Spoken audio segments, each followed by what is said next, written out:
Hello friend, જય શ્રી કૃષ્ણ। આજે આપણે બનાવીશું ઢોકળા, એ પણ આપણે દૂધીમાંથી બનાવીશું। તો બનાવવાની શરૂઆત કરીએ તો તેના માટે મેં પહેલેથી જ દળી અને રાખેલું હતું ઢોકળાનો લોટ। તો તેની અંદર છાશ ઉમેરી અને 5 થી 6 કલાક માટે તેને સરસ એવું આથો આવવા માટે મૂકેલું હતું અને જે છાશ છે તે ગરમ કરીને અંદર એડ કરેલી છે। તેની સાથે જ આપણે હવે દૂધી છે તેને એકદમ છીણી અને લીધેલી છે। જ્યારે પણ આપણે આ ઢોકળાનો જો તૈયાર લોટ હોય અને તેને આપણે જ્યારે પલાળીએ તો એ વખતે તેને ગરમ છાશથી પલાળવાથી તે જલ્દી આથો આવી જાય છે અને તે 5 થી 6 કલાકમાં સરસ એવો લોટ આપણો તૈયાર પણ થઈ જાય છે। તેની સાથે જીરું અને લસણ મરચાંની પેસ્ટ અંદર એડ કરી છે અને તેની સાથે જ આપણે દળેલી ખાંડ એડ કરીશું। સ્વાદ પ્રમાણે મીઠું એડ કરવાનું છે અને તેમાં હળદર પાવડર એડ કરીશું। આ રીતે ખૂબ જ ઓછા મસાલા સાથે ખૂબ જ ટેસ્ટી એવા ઢોકળા બની અને તૈયાર થાય છે। આ ઢોકળા છે તમે નાસ્તામાં પણ લઈ શકો અને બાળકોના ટિફિનમાં પણ આપી શકો। આમ જોઈએ તો બાળકોને દૂધી પસંદ નથી હોતી એટલે જલ્દી તે દૂધીનું શાક કેવું નથી ખાતા હોતા અને હવે આની અંદર આપણે થોડો અડધી ચમચી જેટલો ઈનો એડ કરીશું। તમે ખાવાના સોડા પણ તેની અંદર એડ કરી શકો છો।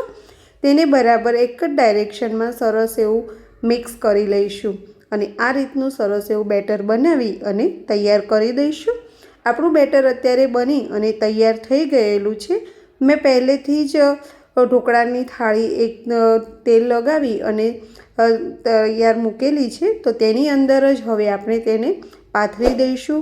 ખૂબ જ ટેસ્ટી આ બની અને તૈયાર થાય છે। જો બાળકો દૂધી ના ખાતા હોય પણ આ રીતે જો તમે ઢોકળાની અંદર તેમને દૂધી આપો ને તો તેમને ખ્યાલ પણ નહીં આવે અને ખૂબ જ સરસ રીતે આ બની અને તૈયાર થાય છે અને તમારા બાળકોને પણ ખૂબ જ પસંદ આવશે। તો જો ક્યારે અત્યાર સુધી આ રીતે ઢોકળા બનાવ્યા ના હોય ને દૂધીના તો ચોક્કસથી મારો આ વિડીયો જોઈ અને તમે બનાવજો। હવે તેને આપણે ઢાંકણ ઢાંકી અને 10 મિનિટ સુધી તેને થવા દઈશું અને 10 મિનિટ પછી આપણે ચેક કરી અને જોઈ લઈએ કે આપણા ઢોકળા છે બની અને તૈયાર થઈ ગયા છે કે નહીં। સરસ એવા ઢોકળા બની અને તૈયાર થઈ ગયા છે। 10 મિનિટ તેને રૂમ ટેમ્પરેચર ઉપર ઠંડા થવા દઈ તેને આપણે કટ લગાવી દઈશું અને તમે તમારી પસંદ અનુસારના નાના મોટા પીસ કરી શકો છો। હવે તેની ઉપર આપણે થોડો વઘાર કરી લઈએ। 2 ચમચી જેટલું આપણે ગરમ તેલ લીધેલું છે અને તેની અંદર આપણે રાઈ એડ કરીશું, જીરું એડ કરીશું અને તેની સાથે જ આપણે તેની અંદર મીઠા લીમડાના પાન એડ કરવાના છે। તેથી તેનો ટેસ્ટ ખૂબ જ સરસ આવે છે। તેમાં થોડા આપણે તલ એડ કરીશું અને તેની સાથે જ આપણે કાશ્મીરી લાલ મરચું તેની અંદર એડ કરીશું કે જેથી કરીને ઢોકળામાં સરસ એવો કલર આવી જાય। કેમ કે લીલા મરચાં જે નાખ્યા છે એટલે એની તીખાશ તો છે જ પણ લાલ કાશ્મીરી મરચું એડ કરીએ તો તેનો ઉપરથી કલર પણ ખૂબ જ સરસ એવો દેખાય। આ રીતે એકદમ સિમ્પલ રીતે આ ઢોકળા બની અને તૈયાર થાય છે। તો સચીના કિચનમાં આવી રહેલા વિડીયો જો તમને થોડા પણ ગમતા હોય ને તો તેને લાઈક અને શેર કરવાનું બિલકુલ પણ ના ભૂલતા। આ રીતે જે વઘાર કરેલો છે તે આપણે તેને ઢોકળા ઉપર પાથરી દઈશું। તમે તેની અંદર લીલા મરચાં પણ નાખી શકો છો। પહેલેથી જ મેં અંદર લીલા મરચાં અને લસણને પેસ્ટ અંદર એડ કરેલી હતી એટલે હું લીલા મરચાં અત્યારે નાખતી નથી કેમ કે બાળકોને ખાવાના છે એટલે તે પાછા તીખા થઈ જાય તો બાળકો ખાઈ શકે નહીં।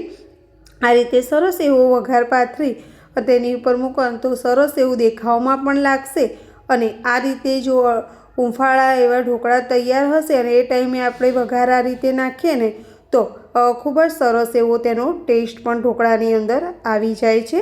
તેની ઉપરથી આપણે હવે ઝીણે સમારેલા ધાણા એની ઉપર પાથરી દઈશું અને ખૂબ જ સરસ એવું દેખાવમાં લાગી રહેલા આમ આપણા જે સિમ્પલ ઢોકળા આપણે બનાવીએ છીએ તેવા જ લાગે પણ ખાવામાં તેનો ટેસ્ટ ખૂબ જ સરસ આવે છે અને બાળકોને ખૂબ જ પસંદ પણ આવશે।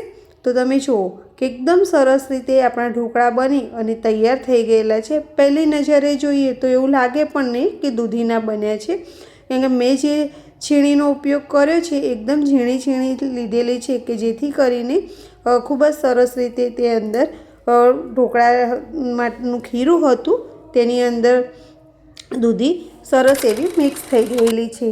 તો સચીના કિચનમાં આવી રહેલા વિડીયો છે તે તમે લાઈક અને શેર કરવાનું બિલકુલ પણ ના ભૂલતા. અને યુટ્યુબ ઉપર મારી જે ચેનલ છે તેને અત્યાર સુધી જો સબસ્ક્રાઈબ ન કરી હોય તો જરૂરથી સબસ્ક્રાઈબ કરી લેજો. તમે જુઓ કે એકદમ સ્પંચી અને એકદમ સરસ એવા આ ઢોકળા બની અને તૈયાર થઈ ગયેલા છે.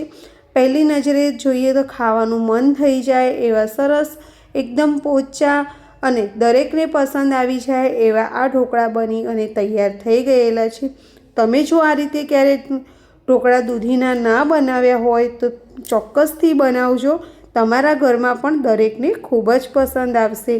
તો આવા જ નવા વિડીયોઝ જોવા માટે મારી ચેનલને સબસ્ક્રાઈબ કરો અને ફરીથી મળીશું નવા વિડીયો સાથે. ત્યાં સુધી એન્જોય. Bye bye friend.